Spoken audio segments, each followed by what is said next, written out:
Good afternoon. I'm Suzanne Borden, Moment Magazine's Zoominar producer, and I'd like to welcome you to today's program, Jews, Music, and the American Dream, with musicians Ben Sidran and Joe Alterman. Today's Zoominar is being recorded. Please type your questions in the Q&A box, and we'll try to get to as many as possible. Following the program, please visit Moment's website, where you can subscribe to the magazine. You'll also find on our website Moment's Soundtrack of the Jewish People, a compilation of music with Jewish significance from a diverse array of musicians, scholars, and music lovers. And be sure to register for next week's Zoominar, Growing Up Funny, with Jewish comedian Rachel Krieger and author Michael Krasny. Now for today's program. Ben Sidran is widely recognized as the host of National Public Radio's landmark jazz series, Jazz Alive, which received a Peabody Award, and as the host of VH1 Television's New Vision series, which received the ACE Award for Best Music Series. A pianist, producer, singer, and composer, he has recorded 35 solo albums, including the Grammy-nominated Concert for Gracia Lorca, and produced recordings for such noted artists as Van Morrison, Diana Ross, Michael Franks, Ricky Lee Jones, Mose Allison, and Steve Miller, with whom he co-wrote the hit song Space Cowboy. Ben is the composer of the soundtrack for the acclaimed film Hoop Dreams and scored the documentary Vietnam Long Time Coming, which won both the Aspen Film Festival Audience Award and an Emmy. He has authored 2 books on the subject of jazz, Black Talk, A Cultural History of the Music, and Talking Jazz, a series of conversations with inspirational musicians. His latest works include the memoir, A Life in the Music, and the groundbreaking text, There Was a Fire, Jews, Music, and the American Dream, among many others. Joining Ben today is Joe Alterman. In addition to performances with Houston Person, Les McCann, Dick Gregory, and his own trio, among others, Joe has performed at many world-renowned venues, including the Kennedy Center, Lincoln Center, Birdland, and New York's Blue Note, where he has opened many times for Ramsey Lewis. Joe has released 4 critically acclaimed albums, his most recent being 2018's More Cornbread. He was profiled 3 times by iconic journalist Nat Henoff and was the subject of Henoff's very last piece on music in March 2016. In addition to his piano work, Joe is the executive director of Neranenah Concert Culture Series, which celebrates Jewish contributions to music and the arts. Also a budding journalist, Joe has written liner notes to 3 Jazz at Lincoln Center Orchestra with Wynton Marsalis albums. Joe's releasing a new album recording live at Birdland entitled The Upside of Down next Friday. Please welcome Ben Sidran and Joe Alterman. Thank you so much. Such a treat to be here. And thanks to Suzanne and Moment and for giving me and Ben a chance to hang out. It's one of my favorite people to hang out with. Yeah, me too, Joe. This is great excuse. And congratulations to you on all the nachas that's coming your way. I'm so happy to see it. Well, thank you so much. And you too. And I'm excited for today. I've been looking forward to this for a while. So thank you for having me. Let's jump in. Let's get to it, I guess. Yeah, I guess I'll start off with just a little bit of background to people about, how we met and what we like to talk about. And then we'll talk about it. Basically, I run this festival, Neranenah, which means let's come together and sing from Hava Nagila. But it used to be called the Atlanta Jewish Music Festival. And when I came on about 3 years ago, the question to me was, what is Jewish music? The former version of the festival defined Jewish music as a Jew playing music. But as a Jew who plays music, I didn't quite agree with that. And I was determined to find the answer to what is Jewish music. And I met with, 300 people and I got 300 different answers. And it was everything from anything in Hebrew. And I'd show them a band that sings Johnny Cash tunes in Hebrew to anything from Israel. And I'd show them a Taylor Swift cover band from Israel or, it just went on and it went on and on. And at the same time, I was reading your book, There Was a Fire. And it was just a total light bulb moment that it's so much more than than highlighting a person because they happen to be Jewish. And so I hadn't shared any of this with you, but I brought you to town that first year I was involved with the festival to do a What is Jewish Music program. And we went to dinner before the program, and I remember you said, so kind of what do you want me to talk about? And I said, look, any Jewish music class in Atlanta right now is pretty much you know, Bob Dylan's Jewish, then they'd play a song, and then Carole King's Jewish, then play a song, and that was it. And you and I, we kind of rolled our eyes to each other. And at the same time, I remember there was a piano player at the restaurant. He played All the Things You Are, and you said that's Jewish music. And Yeah, that's Jewish music. so I thought it'd be a good place to start with, you know, why were we rolling our eyes at that being the class, and why is All the Things You Are Jewish music? Yes, absolutely. Because, you know, answering the question, what is Jewish music, is also asking the question, who's a Jew? And of course, you can't answer that either. I mean, Jewish music, it's not music made by Jews, because you've established that Jews can play country music. So there's no answer, but it's the same thing with Jews. Is a Jew somebody who's religious? Not necessarily. Plenty of secular Jews. Is Judaism cultural? No, there are Chinese Jews, Russian Jews, Jews from all over. Is it racial? Absolutely not. I mean, we can. So what is it? How do we define all this stuff? And this is the big underlying question that, for me and for you, has been bugging American Jews, particularly American Jews, for a long time, because we are such a secular experiment here. So the book, Jews, Music, and the American Dream, I actually have a copy of it here. This is a brand new edition of it. Tries to not only answer that question, but raise parallel other questions, such as, what is popular music? Why is popular music popular? And what does that mean? And the American dream, just briefly, I like to say, is a verb. It's not a noun. It's something that we do. And the whole American experiment is ongoing. And if you look at the popular culture, which has been America's #1 export around the world for 50 years, it's our biggest export. Right at the heart of it is the Jewish experience and the African American experience. And those two things, the way they interact and the way they've come down the historical pike, have determined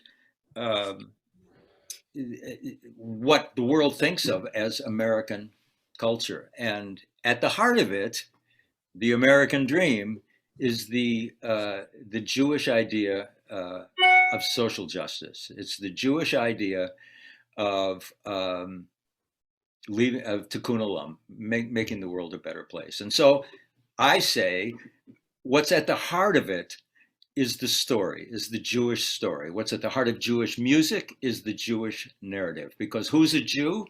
A Jew is somebody who accepts the truth of the Jewish narrative, at the heart, really, who was it, Maimonides or somebody who said you can sum up all of Judaism standing on one foot by saying, do unto others as you would have others do unto you. Social justice. So that is where we started our conversation, and it's been branching from there. Oh yeah, and we've got. I remember one time we decided Jewish music it's everything and nothing all at the same time. Yeah, all at the same time. Well. Yeah, because we concluded at one point that the Jews are not interested in answers. They want the questions. That they love the process of answering the questions and being in a room together and doing it. And I'm sure I said to you at that first time we met that my first jazz experience was being 6, 7 years old in a synagogue on a Saturday morning, listening to these old guys daven. And there was something going on in that room that reminded me of a jam session, or people just being together. That's really what it was. It was coming together, and the group creating something larger than the sum of its parts, which is the definition of what a jazz group does as well. So, and I know I said to you that when I was a kid, if I opened up a book, one of two words or both would jump off a page at me. One was the word Jew, and one was the word jazz.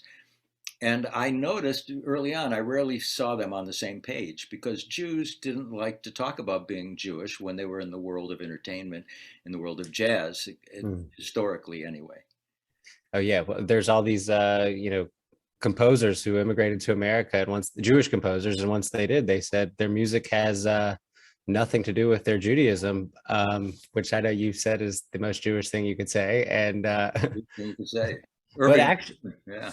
but at the same time, there is a Jewish thing in a lot of their music, and I think it'd be great to touch on this concept that you kind of call longing for belonging.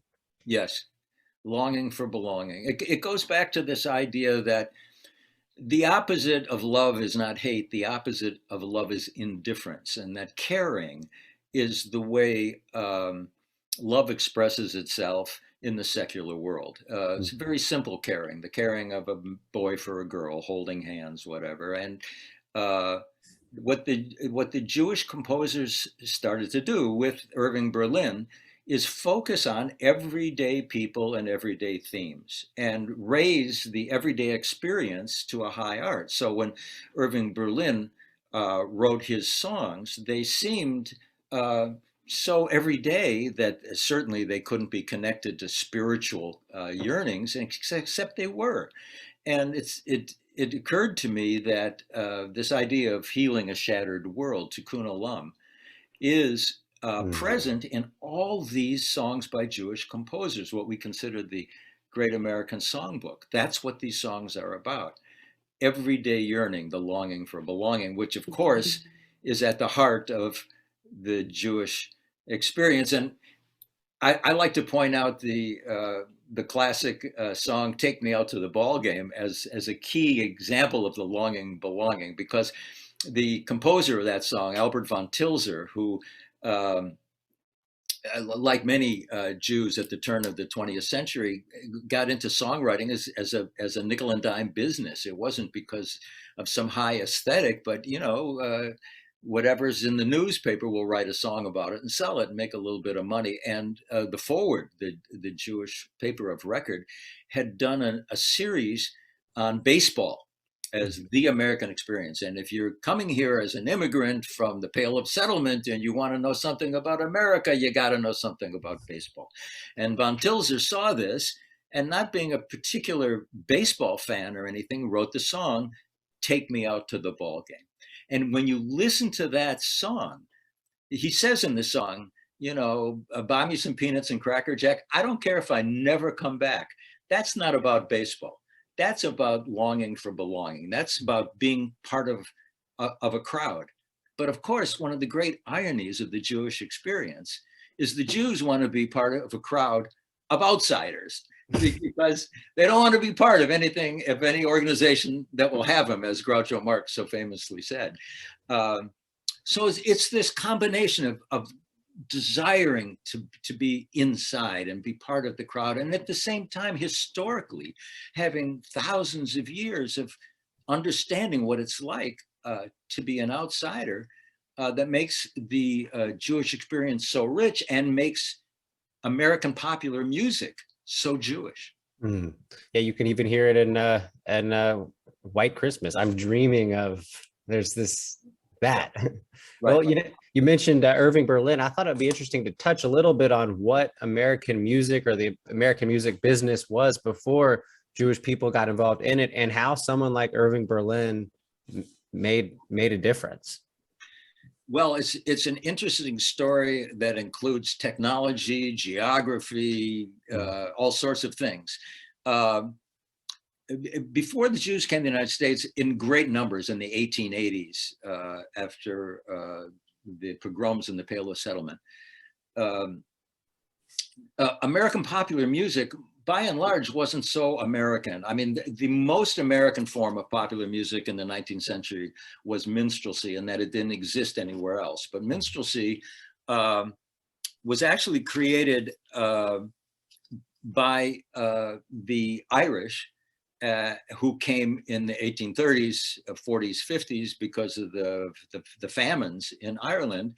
And because in England, they were considered the blacks of the church, they immediately started seeing in Black American culture a reflection of their experience, and wanting to distance themselves from it, they created this American form called minstrelsy. But it wasn't really American music. It was kind of slapstick.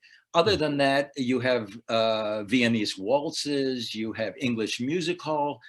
American popular music, with the exception of Stephen Foster. Stephen Foster was a genius, and he wrote songs about longing for belonging, about wanting to go to this fictional home in the South where everything was great. The Jews came, and they came with this great connection of spirituality and music, because everything in the Jewish liturgy is sung. And the singing is the highest praise you can bring to a text. So the idea of music and a higher form is part of the Jewish experience, but so is the nickel and dime trade, because these Jews, when they came from the Pale of Settlement, they weren't allowed to be citizens in Russia and Poland, wherever. They weren't allowed to be to own a business or everything. So they were big in the rag trades. The rag trades was taking scraps of cloth and making clothes out of it. So when the Jews came to the United States in the 1880s, 1890s, initially many of them got into the clothing business, and within 10 years they created exact size clothing. The democratic impulse of the Jewish experience made the whole clothing business more accessible to the average person. The confluence of technology in that case was sewing machines had been invented, and the Jews could do it. The other thing that had been invented was pianos, cheap. You could buy pianos on credit. The end of the 19th century, pianos were the first thing that every middle class family was supposed to have, because there was no entertainment. You know, if a boy was going to date a girl, they would go to the girl's house and sit in the parlor, and the girl would play a song on the piano. There was no radio. That's what entertainment was. So every legitimate, striving family had a piano. And so that means that they needed sheet music. And here come this huge Jewish cohort and find that there's a need for sheet music. So before the Jews came, well, let's look at what happened to Stephen Foster. He died broke because there was no publishing business to speak of for secular music. There was for religious music. Well, the Jews started this publishing industry. It's a nickel and dime business, just like the Shmata business was. And they made it possible to make a living writing songs, and they made it possible for the average person to be engaged in music. And so the music business just exploded with the confluence of technology, the confluence of the Jewish immigrants, and the rise of modernism. Modernism in America was like a rocket that took off. I mean, the 20s, the roaring 20s is the apotheosis of modernism. And before, when we mentioned the Jews as outsiders, well, one of the keystones of modernism is this sense of modern alienation, that what modern society does is it forces a certain kind of alienation on all of us. And the Jews had been dealing with alienation for a long time. So the coming together of all these forces created the music business in many ways in the image of Jewish immigrants. And you talk a bit about in your book about how, you know, I mean, it's basically the coming together of the Jewish community and the African-American community to create American music. And you talk about how a lot of the Black musicians created the swing in the music, but the Jewish composers like Irving Berlin helped create the swing in the words. So I was hoping we could, you know, touch on that a bit, but also talk on a bit about what's the difference between, you know, adding an ain't to a song and, you know, I loves you, Porgy. That's a good question. Yes. So what Irving Berlin did, Irving Berlin was not an educated musician at all. He couldn't read, he couldn't write, and he could only play in one key. But he was clearly a musical genius. He could hear melodies that were long-lasting and remarkable, and he could sing them to somebody if he could find a piano player to sing them to. And within a few years of starting his career, he wrote the biggest hit in the world, which was Alexander's Ragtime Band. And Alexander's Ragtime Band had that word, ain't, in it. Mr. Music Man, is it? Ain't you coming? Ain't you coming? Come on along. It's slang. It's the way people really talk. And up until then, everybody was pretending to be very British and very Viennese and very respectable. And this idea of street language that swings was an American invention, and Irving Berlin was one of the first people to really go at it hard, although not one of the only ones, because that's what these Jewish composers were, Jerome Kern and the early cohort, Irving Berlin. What they were doing was trying to find a way to write what they thought of as the great American opera. That was the model. But the difference between Ain't You Coming and I Loves You Porgy is a great example, because I Loves You Porgy was obviously the Gershwin line from Porgy and Bess. And that's an educated white man trying to speak like a Black person.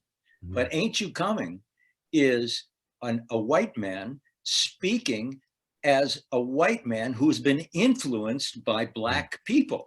Black people have had historically a tremendous influence on American popular culture.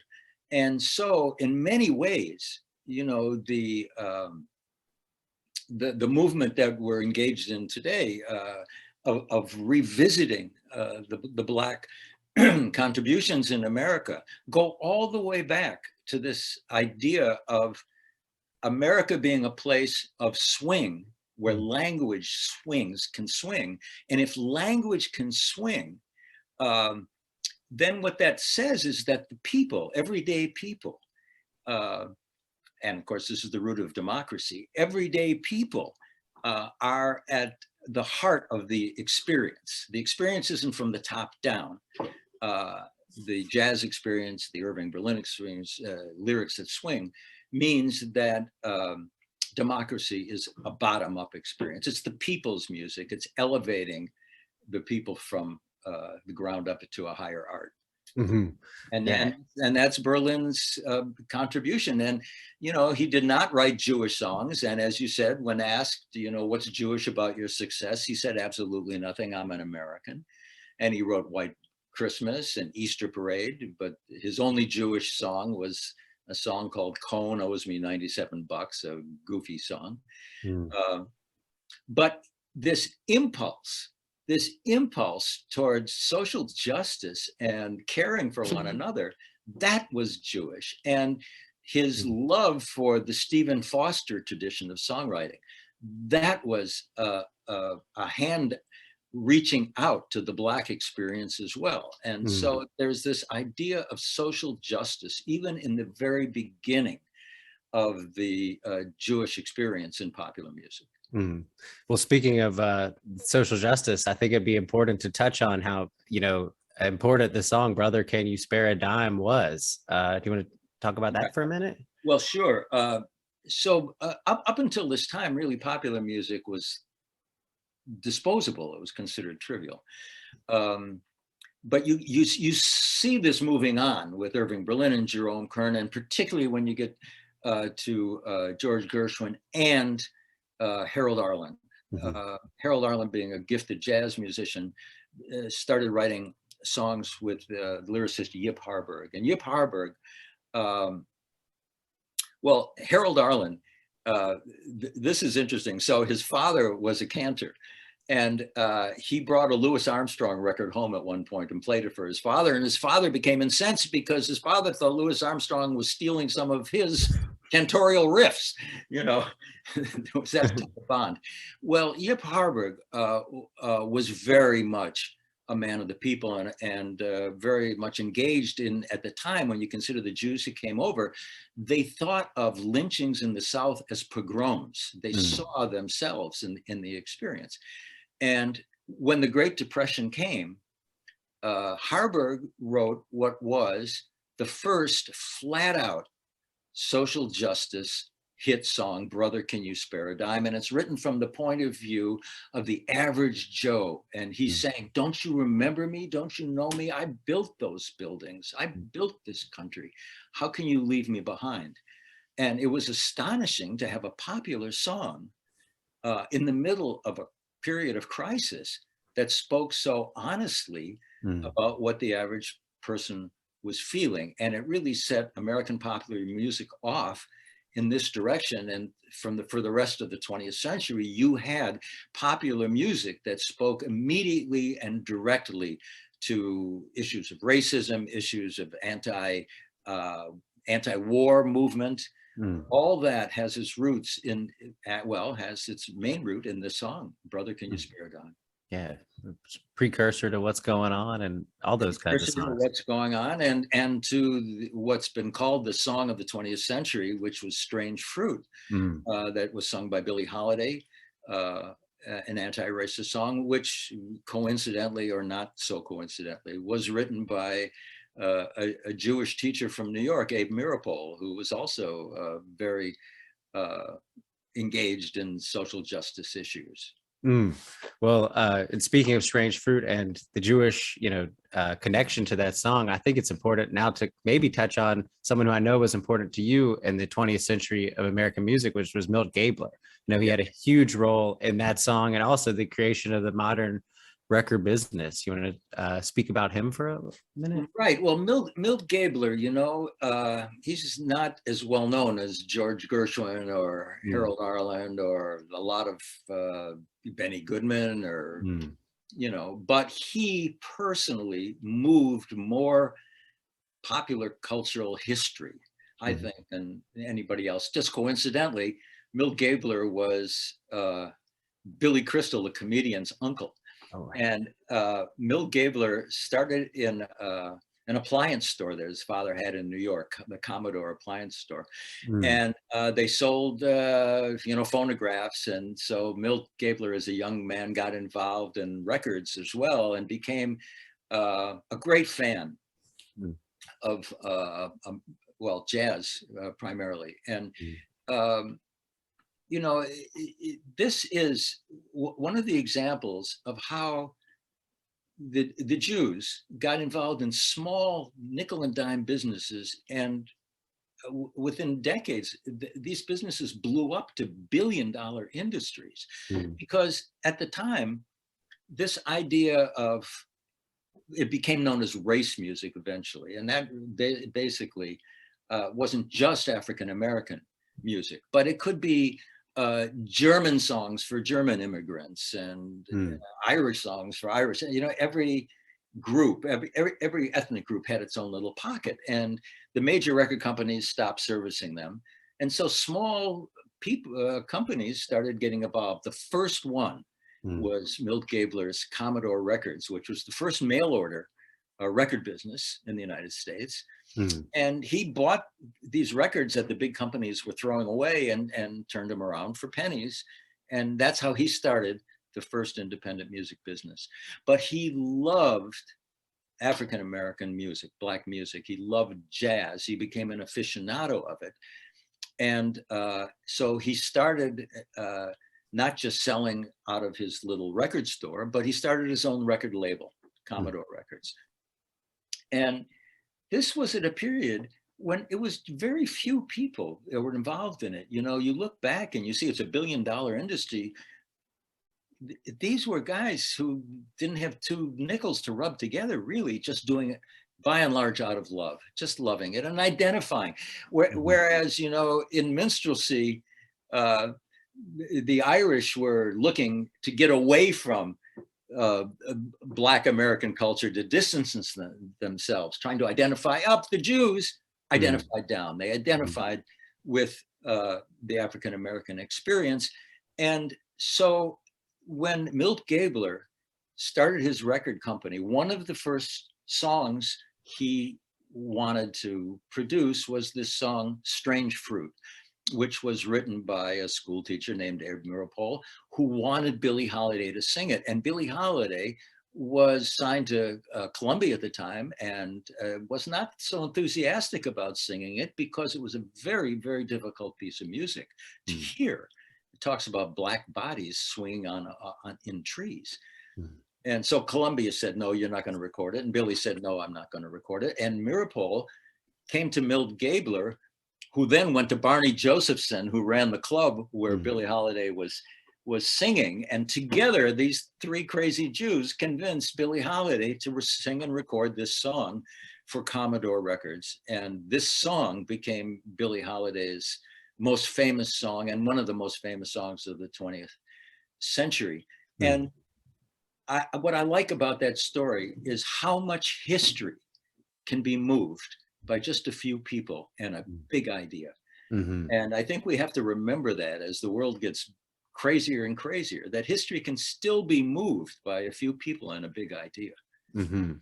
And you mentioned the term race music a minute ago. I just wanted to point out one of my favorite stories of this all Jewish contributions to American music thing was, the Jewish guy Jerry Wexler changed it from race music to rhythm and blues. And my favorite story with him is with Bob Dylan.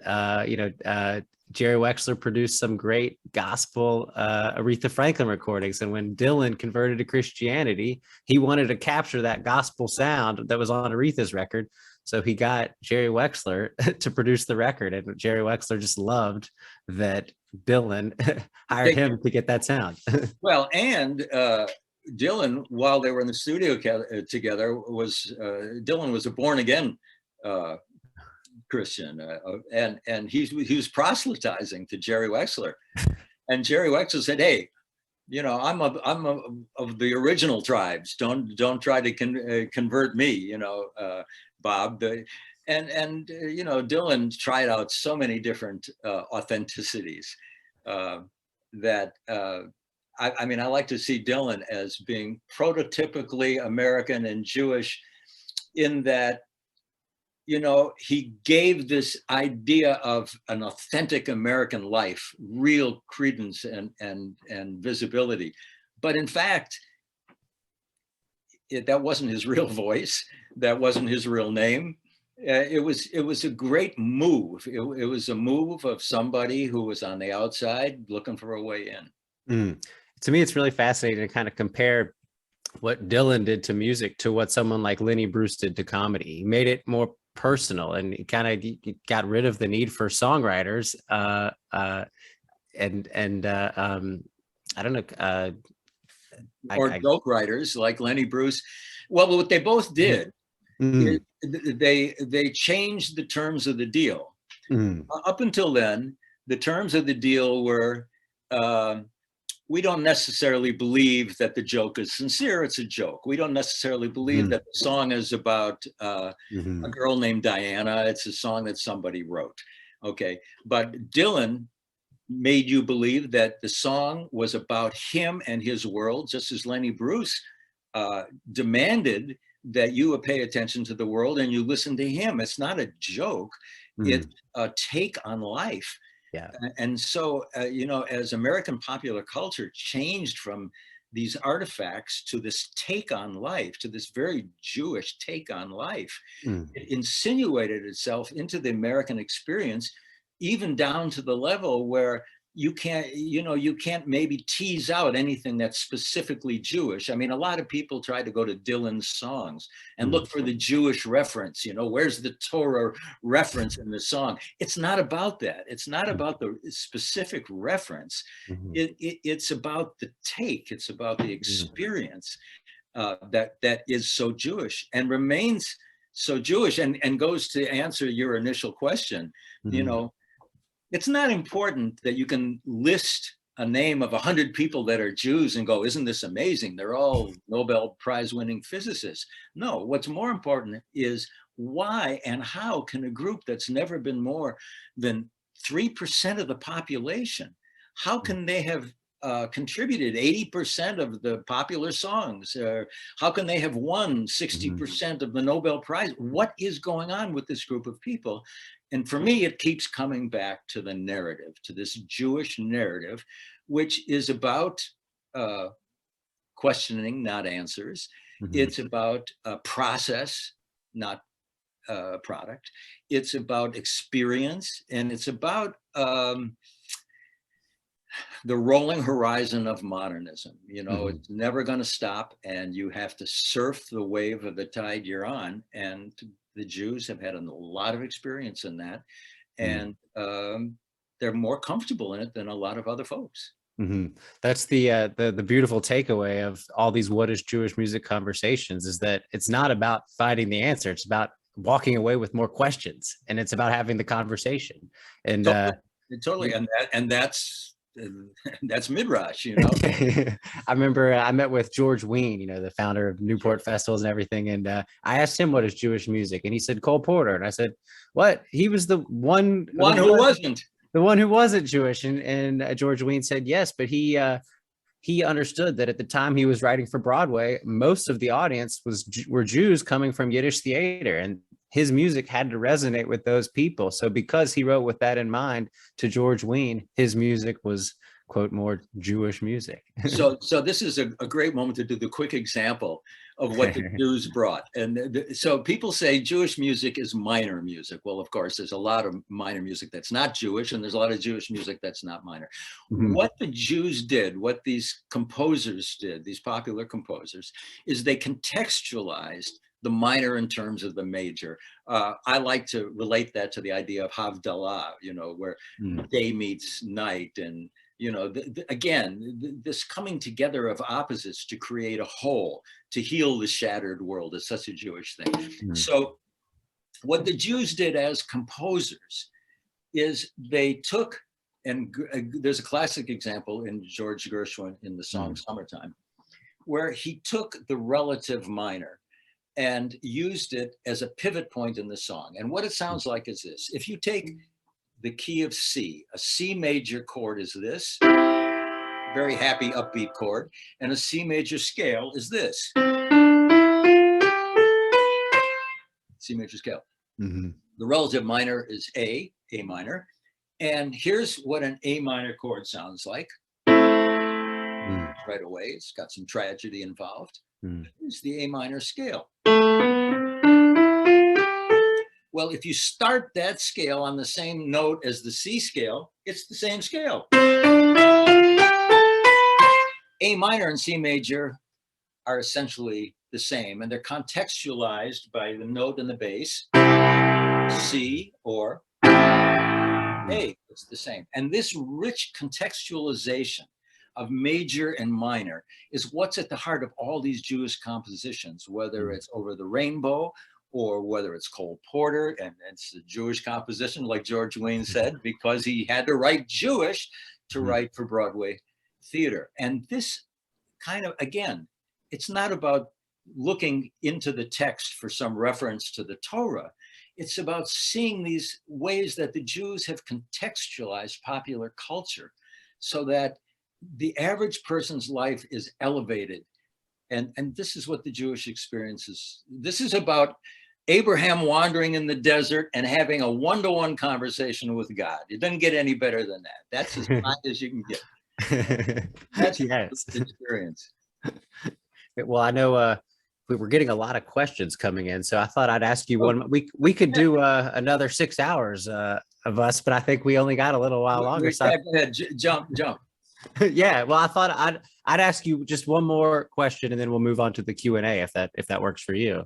And I wanted to ask you about, you know, I think to me one of the most important moments potentially in American history is when Louis Armstrong dropped his sheet music in the recording session, and you know he didn't have the words, so he had to do something. So he actually invented scat singing in that moment. And I was just hoping you could touch a little bit on his Jewish inspiration behind that. That is an apocryphal story, because Louis Armstrong, as a young boy, was taken in off the streets by a Jewish family, the Karnofsky family. It's widely documented. And the Karnofskys bought him his first trumpet. And the first music he heard was Mrs. Karnofsky singing Russian lullabies to her baby. And he was very inspired by the Jews. And they took him in on Friday night for the services, and he heard Jews davening. And so when years later, the music fell off, the story was the music fell off the stand, and so he didn't have the lyrics, so he started making up sounds that he in his mind thought sounded like Jews davening, but he didn't ever want to tell anybody this because he was afraid it would be disrespectful to the Jews. So the story of him making up nonsense lyrics off the top of his head simply wasn't true. he was remembering back to one of his first musical experiences. And this story, I absolutely agree with you. If there's one story that tells the story of American music, it's the story of Louis Armstrong and the Karnofskys. Yeah, you talk about, you mentioned democracy earlier, and there's so many comparisons between jazz and democracy. And I mean, Louis Armstrong is so special because, you know, he created this very American ideal of sound like yourself that didn't really exist before that. The goal is to tell your story, and to tell your story, you have to learn the grammar of the narrative. Hence, you might go back to the Jewish experience. I just want to say all the stuff we're talking about is in the Jews' music and the American dream, very nuanced and impossible for us to go through in just a few minutes. But if you're interested, it's there. It's my favorite book. Well, I guess let's move on to some Q&A questions. Let's see. Ben, the first question was from Susan Miles. She says, is Ben saying that Jewish liturgical music is not Jewish music? No, what I'm saying is that a lot of Jewish liturgical music, for example, came from secular music, from where the Jews were passing through. Like if you come from the Ashkenazi Jewish tradition, a lot of the songs and melodies that you know of came out of German drinking songs or popular songs. The Jews contextualized secular music often in the service music. Really, when you go back to the text, when you go back to the Torah, you'll see that there are these little tamim, these little marks above the text that are supposed to tell you how you sing the melody, what's the original melody. But of course, the knowledge of what those marks mean is lost. So for years, the Jews have been reinventing what is sacred music. And to this day now, it's very common for synagogues around the country to invent their own music for the services. I personally, being Ashkenazi traditionally, miss those songs, the melodies to Avinu Malkeinu and Hine Ma Tovu, but those melodies may or may not go back 100 years, 200 years, 1,000 years. We generally don't know. Yeah, that's what I remember. We spoke about this one time. You know, the melody itself, not even the words, just makes us feel like we're standing next to our grandpa or whatever. It doesn't even matter what we're saying. It's just the sound of the melody and the feeling of the melody that's so powerful. It almost reminds me of, and I guess maybe you should touch on this a little bit, is, you know, the meaning behind "There Was a Fire." To me, I'm starting to wonder, is the melody the fire? Yes, that's wonderful. So the book is called "There Was a Fire" because it refers to a story, apocryphal, of course, about the Baal Shem Tov back in the Pale of Settlement. At one point, the community was in trouble, and the Baal Shem Tov went into the woods. He made a special fire. He said a special prayer, and the community was saved. Another generation comes. The Baal Shem Tov is gone. There's a new rabbi. He doesn't know the special place in the forest to build the fire, but he says, maybe it's enough if I just build a fire and say the special prayer, and it was, and the community was saved once again. Next generation, a new rabbi, new problems. There's always problems. The rabbi goes in the woods. Now he doesn't know how to build a special fire. He doesn't know the special place, but he's got the prayer. He says, maybe it's sufficient, and it was, and the community was saved. Now, 4 generations later, the community is still in trouble. The rabbi doesn't know how to build a fire, doesn't know where to build a fire, doesn't know what the special prayer is to say, but he says maybe just the memory that there was a fire will be sufficient. And it was, and the community was saved. So the book, There Was a Fire, is about memory, and it's about how memory is carried through music. And so hence, when you say, Joe, that maybe the melody is the fire, that's as likely as anything else, that it's in the vocalization, it's in the human expression that only happens when Jews come together. I mean, I used to say you can't tweet a minion, but of course this year we might have to tweet a minion. But this music and this experience comes out of people in a room together. There's something about experiencing something greater than yourself, experiencing community really is what it is, experiencing being part of community, and especially in the Jewish tradition of social justice. You know, you too were a slave. That is so powerful, because when you hear the melody, the subtext of the melody is that community. And that's what brings it power, not the intervals, not how hip the melody is, but where that melody comes from. Well, Jeff Levy was wondering, would the hand reaching out to the Black community by Irving Berlin now be characterized as cultural appropriation? Yes, certainly it would be. And even at the time, Irving Berlin was accused of not writing the songs. And the trope was he had a little Black boy locked in the closet who wrote the melodies. Well, of course, that's not true. But appropriation has always been in the background of the Jewish experience, not just where it relates to African Americans, because the Jews have always been wandering. And if they were in Germany, they would, quote, appropriate German music, or when they were in Spain. But personally, my feeling is that the Jewish narrative is the first narrative. Out of the Jewish narrative comes all of Christianity, all of the Muslim tradition. It all is the Abrahamic tradition. And so this is available to everybody and to anybody. And certainly many Black musicians reached out a hand to many Jewish composers, including Irving Berlin, including Gershwin, including Harold Arlen. This went two ways. You have to understand that 100+ years ago, the Jews were not seen as white, and Blacks and Jews had very many experiential things in common. Well, Nancy Kaplan wanted to mention, might be interesting to mention that Meeropol and his wife adopted the two Rosenberg boys after their parents were put to death by the US government for being Russian spies. Perhaps also a tendency to be unusually empathetic relative to other groups in American society. And where are we going with that? Are Jews becoming less empathetic? Hopefully not. Hopefully not. Well, one thing is for sure, and that my generation learned about the Jewish history from our uncles and aunts and grandparents and people. If they chose to talk about the Holocaust, generally they didn't, but they let you know by what they didn't say what had happened. Today, even young Jewish people are learning about Jewish culture and Jewish history in academic situations, in Jewish studies programs. So on one level, the Jewish experience in America is definitely getting further from the source.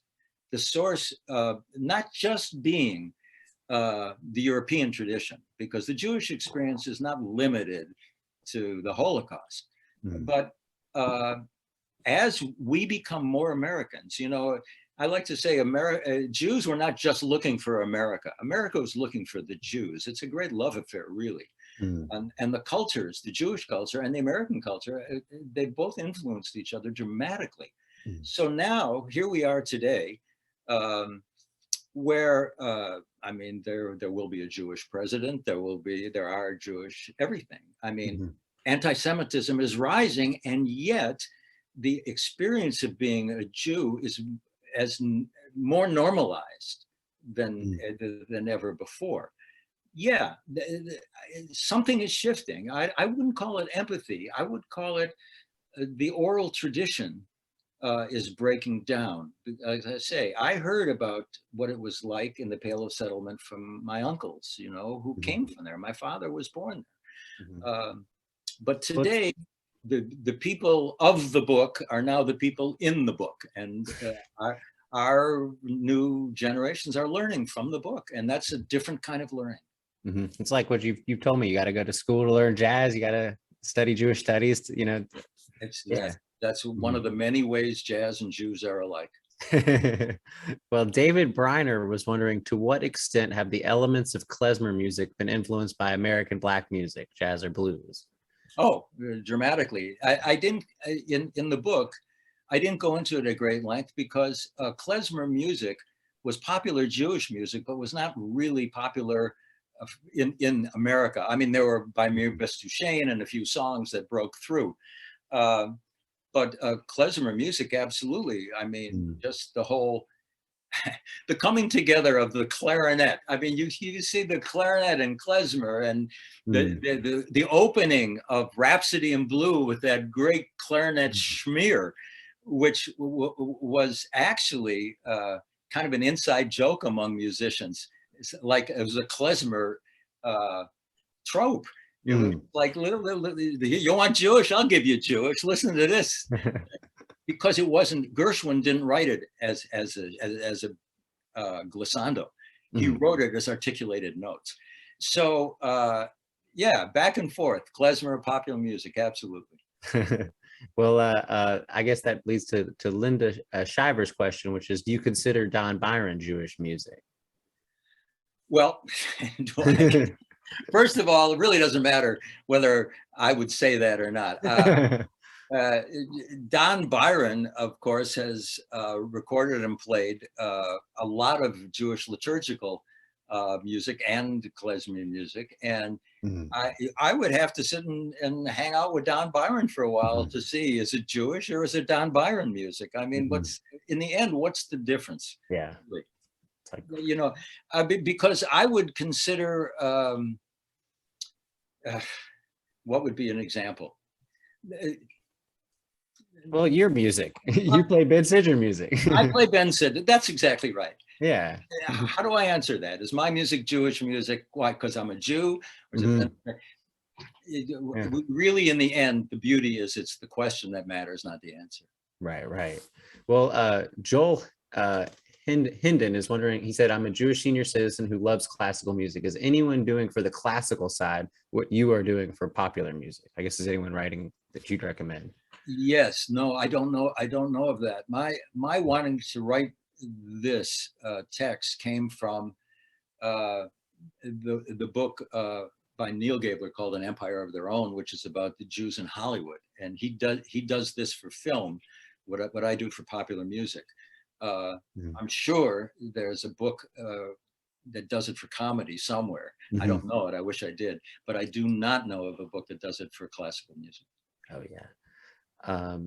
Well, someone was wondering if you could comment, or Michael Regenstrife was wondering if you could comment on your approach to Dylan's songs on Dylan Different, your album. Yeah, I started playing Bob Dylan's songs in concert just because I had so much fun with them. And jazz musicians almost never touch them because harmonically they're not very adventurous. But I found, just like I was saying, Irving Berlin's lyrics swing so hard, that Dylan's lyrics swing so hard. I started doing his songs like, here's one. Johnny's in the basement, mixing up the medicine. I'm on the pavement, thinking about the government. A man in a trench coat, bad job, laid off. Since you got a bad cough, once you get it paid off, well, look out, kid. So you did it, God knows when, but you're doing it again. You got to down an alleyway looking for a new friend. A man in a coonskin cap, a big pen, he wants $11 bills. You only got 10. It swings. So great. Language swings. And so when I started performing it, everybody was coming up to me and going, oh, that's what Dylan was saying. I couldn't understand it. So I did the whole record, and the most common reaction I've gotten is, oh yeah, it's great. And we like the jazz touch. That's all fine. But we really like that we can understand the lyrics now. You're articulating the language. That's great. Well, I think we only have a few more minutes, and I don't know if you want to play anything, but I think one important question to ask related to your book is the new version, the new revised version touches on the 21st century, whereas the original edition focused on the 20th century. I think it would be important to just share, the difficulties or just what it was like writing about the Jewish involvement in 21st century music versus 20th century music. Yeah, thanks, Joe. Thanks for the opportunity to address that. So, as I said, the book and the 20th century for me is all about memory, historical memory, cultural memory. And then we get to the 21st century and we have so many things that attack and call into question and destroy our understanding of cultural memory, not the least of which was the 45th president. But virtual reality and the internet and digital reality does that as well. one of the things that occurred to me was that kids today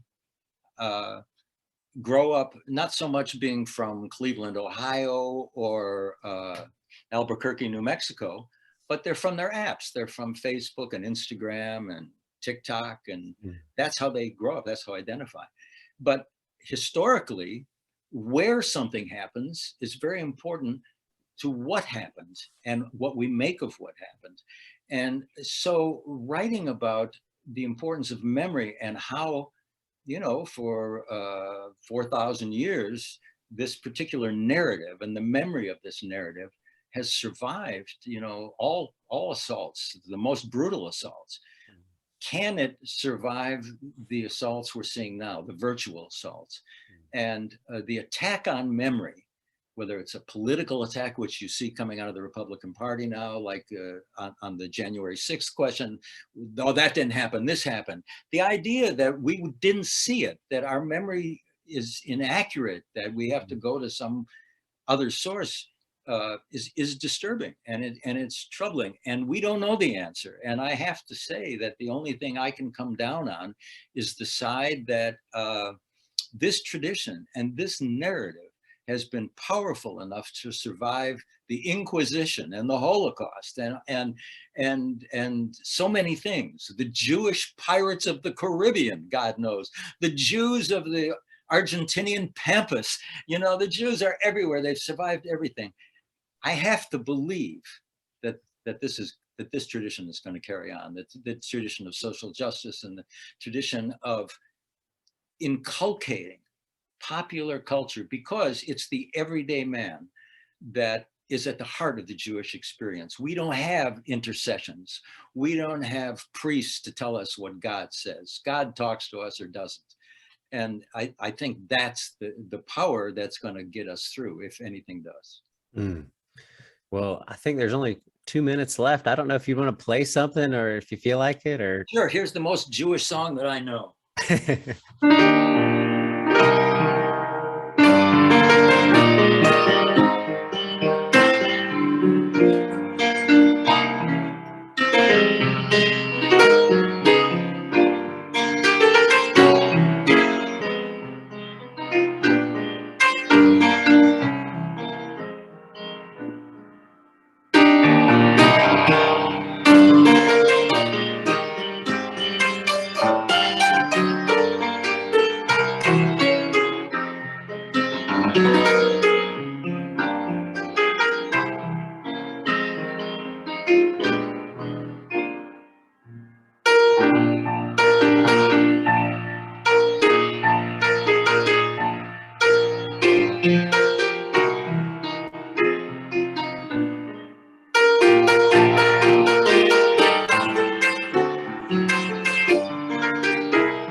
Just trying to time it, trying to see what time it was. There Perfect.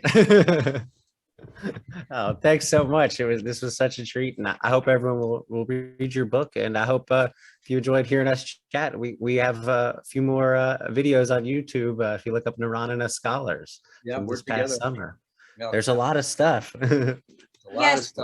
Thank you both. That was a phenomenal conversation. So much fun listening to you play. As I mentioned before, Moment has the soundtrack of the Jewish people on our website. Various people contributed songs that they thought were most significant. You can read Ben talking about Somewhere Over the Rainbow of what he just played. Again, Ben and Joe, thank you so much. I encourage everybody to go and buy There Was a Fire. Look for The Upside of Down by Joe, released this Friday. We'll send out a follow-up email as well, and we'll have links to purchase both of these albums and books. I encourage you to sign up for our program on Jewish comedy next week as well. Thank you all for coming, and we'll see you next time. Bye-bye.